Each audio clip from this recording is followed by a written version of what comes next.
یہ میرا صرف امامہ نہیں. تم کیا سمجھتے ہو کہ خالد بن ولید نے بیوقوفی کی؟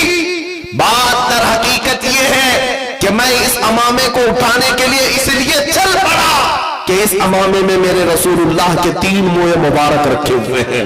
میرا وجدان یہ ہے، میرا یقین یہ ہے. خالد کہتے ہیں میں اپنی طاقت اور قوت کے بل بوتے فتح نہیں کرتا، مجھے جو فتح ملتی ہے وہ رسول اللہ کے موئے مبارک سے.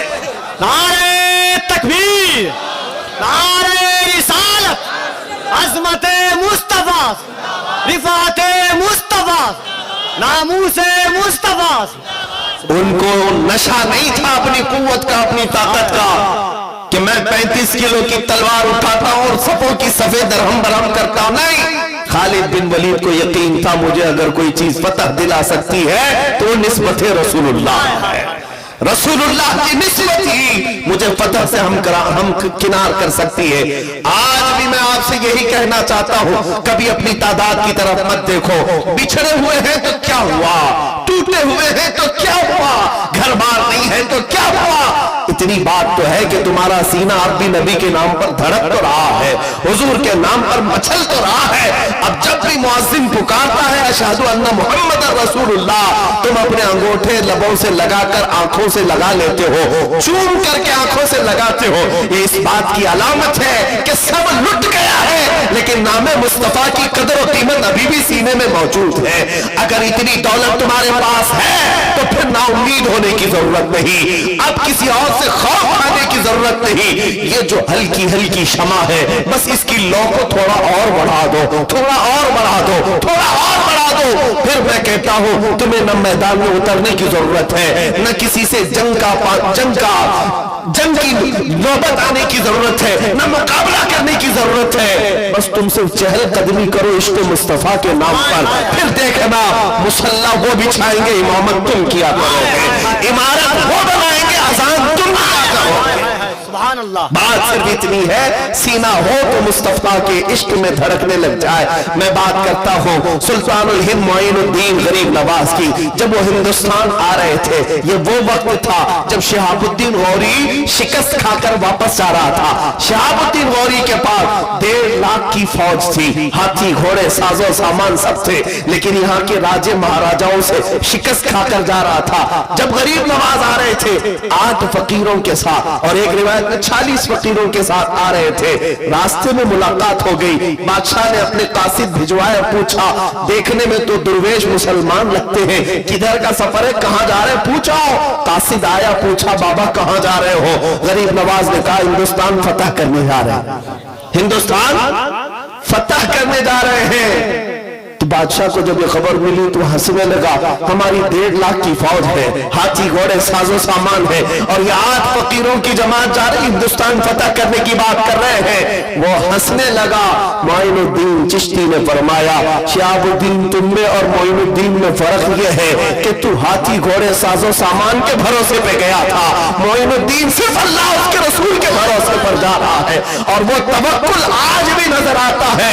معین الدین چشتی بغیر تلوار کے آئے، لیکن آج گھر گھر میں معین الدین کا پرچم لہراتا ہے. غریب نواز کا پھیلا ہوا اسلام ہر گھر پر لہرا رہا ہے. میں آج یہاں بات یہ کرنا چاہتا ہوں کہ عشق مصطفیٰ میں لبریز سینہ لے کر کے وہ غریب نواز آئے تھے. کیا نہیں کیا گیا ان کے ساتھ، کیا نہیں کیا گیا؟ ارے یہ جو کچھ ہو رہا ہے یہ کوئی نیا نہیں ہے. آپ کو ایسا لگتا ہے کہ 2014 میں حکومت بدل گئی اور اتنا سب ہونے لگا. یہ ہر زمانے میں ہوتا رہا ہے. ماب لنچنگ تو مکہ والوں کی بھی عادت تھی. بلال حبشی کے ساتھ کیا کرتے تھے، خبیب ابن عدی کے ساتھ کیا کرتے تھے، خباب ابن الارت کے ساتھ کیا کرتے تھے. ماب لنچنگ ہی تو ہے، ایک مسلمان کو نہتا پکڑنا، مارنا، اور پھر ہیبت طاری کرنا، دہشت طاری کرنا. 1400 سال پہلے سے تاریخ آ رہی ہے. تمہیں گھبرانے کی کیا ضرورت ہے، ڈرنے کی کیا ضرورت ہے؟ یہ ہر زمانے میں ابو جہل ہوتے رہیں گے، لیکن اللہ کی شان یہ ہے ہر زمانے میں یزید کے مقابلے میں کوئی حسین ضرور آتا رہے گا، غلام حسین ضرور پیدا ہوتا رہے گا، پرچم اسلام وہ لہرائے گا. معین الدین حسن چشتی غریب نواز رضی اللہ تعالیٰ عنہ جب تشریف لائے، ایک موقع پر ایسا بھی ہوا کہ آپ کی باتوں کو سن سن کر کے لوگ جوق در جوق اسلام میں آ رہے تھے. راجہ کو یہ بات کھانے لگ گئی، پرتھوی راج کو. اس نے سوچا کہ اس فقیر کا راستہ روکنا ہے. کئی حربیں اپنائے، کئی حربیں پولیس بھیج کر کیا کیا کیا، لیکن اس نے دیکھا کہ یہ درویش ہے، فقیر ہے، تو ہمارے بھی دھرم کا کوئی پنڈت ہی اس کا مقابلہ کر سکتا ہے. تو اس کے دھرم کا ایک بہت بڑا مہنت تھا، پنڈت تھا. اس کا نام تاریخ میں رام دیو بتایا گیا ہے. یہ والا نہیں، یہ والا کوئی مہنت نہیں، پنڈت بھی نہیں. غریب نواز کے زمانے کا رام دیو، وہ دونوں آنکھ والا تھا. اس کو راجہ نے بلا کر کے کہا کہ اس فقیر کا مقابلہ کرنا ہے. وہ جادوگری میں بھی ماہر تھا، بڑے سے بڑے جادو کی کلائیں جانتا تھا. پہلے اس نے دیکھا اور پوچھا کہ فلاں فقیر جو چند دنوں پہلے اونٹوں کو بٹھا دیا تھا وہی؟ کہا وہی. تو اس نے کہا یہ میرے بس کا کام نہیں، میں اس کے ساتھ شاستروں سے مقابلہ نہیں کروں گا. جب راجہ نے بہت زیادہ زور دیا تو رام دیو نے کہا ٹھیک ہے، میں جادو کے منتروں سے اس کا مقابلہ کروں گا، آپ مجھے اجازت دیں. بادشاہ نے کہا، راجہ نے کہا ٹھیک ہے. کہا اس کے ساتھ اور بھی پجاری، تقریباً 250-300 پجاری، اور سب کو اس نے منتر سکھائے اور کہا میں جو بولوں وہ بولتے جانا، اور جائیں گے ہم مقابلہ کریں گے. اس لیے کہ ہمارے جو جادو کے منتر یہ پڑھنے کے بعد اس فقیر کا کوئی کام ہم پر اثر نہیں کرے گا. یہ چل پڑے 300 لوگوں کا قافلہ. سرکار غریب نواز اس وقت اپنے خیمے کے باہر مسلح بچھائے بیٹھے تھے، عصر کی نماز پڑھ رہے تھے. آپ کے خادم نے خبر دی نماز کے فوراً بعد کہ ایک بڑی جماعت آ رہی ہے پجاریوں کی، اور کچھ منتر پڑھتے ہوئے آ رہے ہیں. سرکار غریب نواز نے حصار کھینچا اپنے پاس اور اپنے خادم کو بھی بٹھایا، کہا ان کا کوئی دعویٰ اثر نہیں کرے گا. اس کے بعد وہ قریب سے قریب آتے گئے، اتنے دور آ گئے کہ سیدھے وہ رام دیو غریب نواز کے مصلے کے پاس آیا.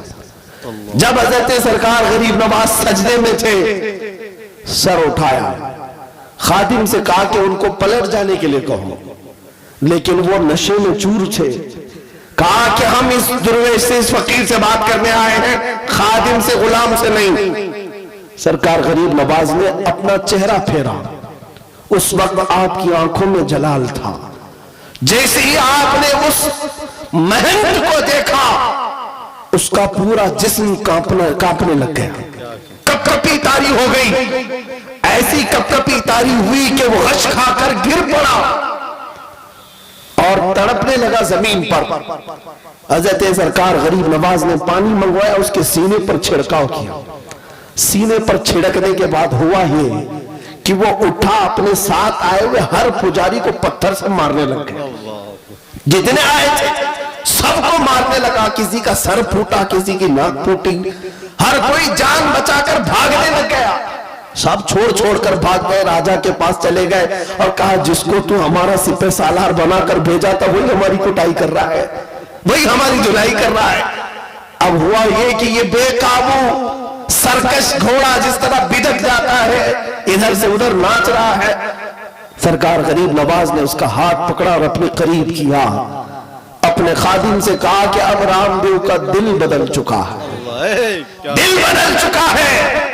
اتنا کہنا تھا کہ وہ حضور غریب نواز کے قدموں میں گرا اور کہا کہ حضور ہمیشہ کی غلامی میں مجھے قبول فرما، اپنے خدمہ میں، اپنے خدامہ میں مجھے قبول فرما لے.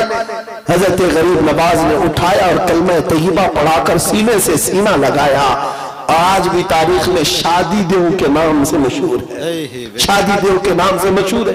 ایک دو نہیں، کئی مقابلے ہوئے. لیکن میں ایک بات یہاں اس لیے عرض کرنا چاہتا ہوں کہ وہ تو بنا تلوار کے آئے تھے، بنا ہتھیار کے آئے تھے، لیکن سینے میں جو عشق مصطفیٰ کا ہتھیار تھا، بڑی سی بڑی طاقت کو سرنگوں کر دیا کرتا تھا، گھٹنے ٹیکنے پر مجبور کر دیا کرتا تھا. اسی لیے کہا اقبال نے قوت عشق سے ہر پست کو بالا کر دے.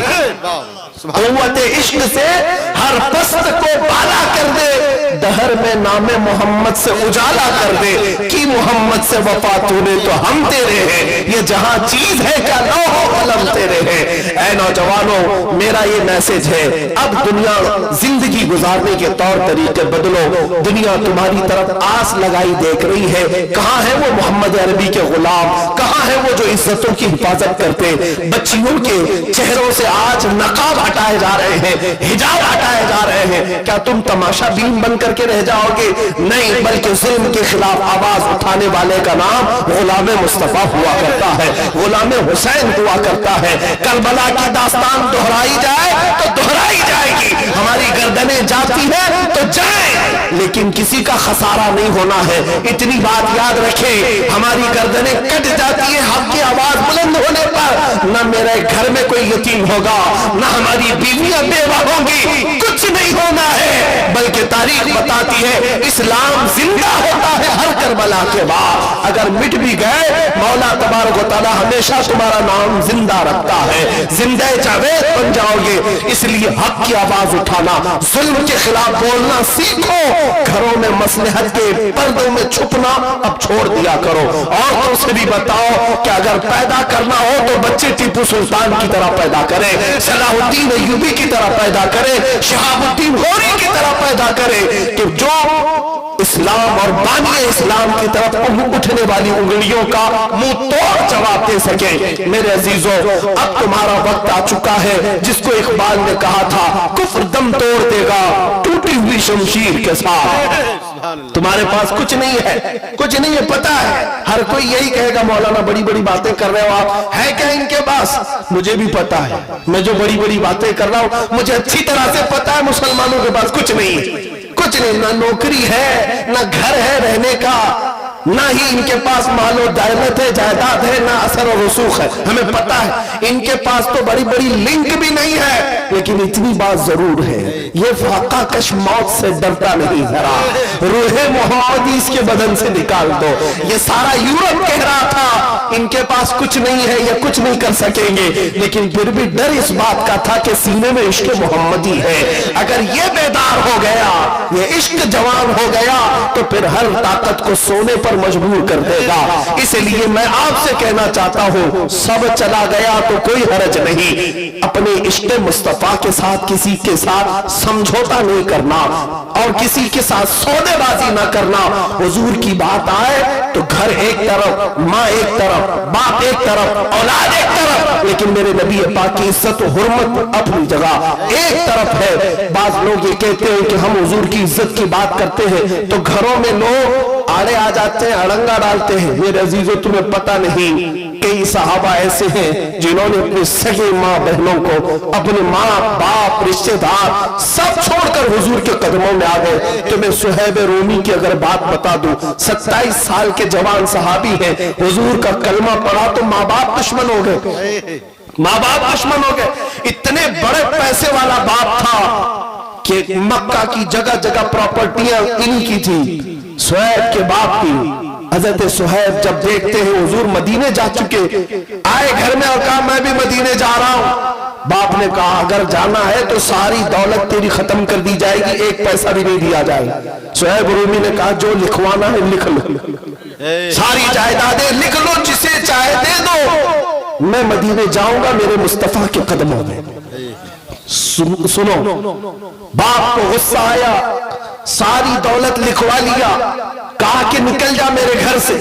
جب جانے لگا تو ماں پیچھے سے پکارتی ہے, کہتی ہے صہیب تیرے جسم پر جو کپڑا ہے نا وہ ہماری کمائی کا ہے, جو لباس تو پہنا ہے وہ ہماری کمائی کا, یہ بھی اتار کے دے. حضرت صہیب گھر واپس آئے, اپنا وہ لباس بھی اتارا اور ٹاٹ کا کپڑا جو گونی ہوتی ہے وہ اوڑھ لیا, کانٹے لگا لیے, اسی حالت میں مدینے چل پڑے. ان کا لباس تک اتروایا گیا اور چلے.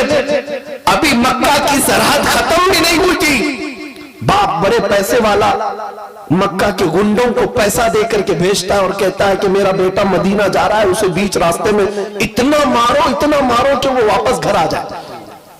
گنڈوں کو پیسہ دے کر لگوایا. بیچ راستے میں گنڈے آئے, صہیب رومی کے ساتھ لڑائی جھگڑے شروع ہوئی.